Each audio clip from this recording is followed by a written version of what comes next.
देखते होता हमारे उड़हिया बैठी के पिपरा के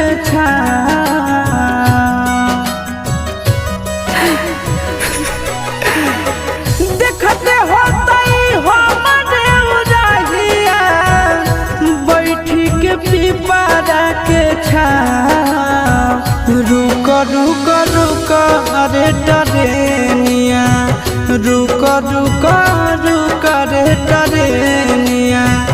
ले ले चल जनुआ के गाँव रुक रुक रुक रे टरेनिया।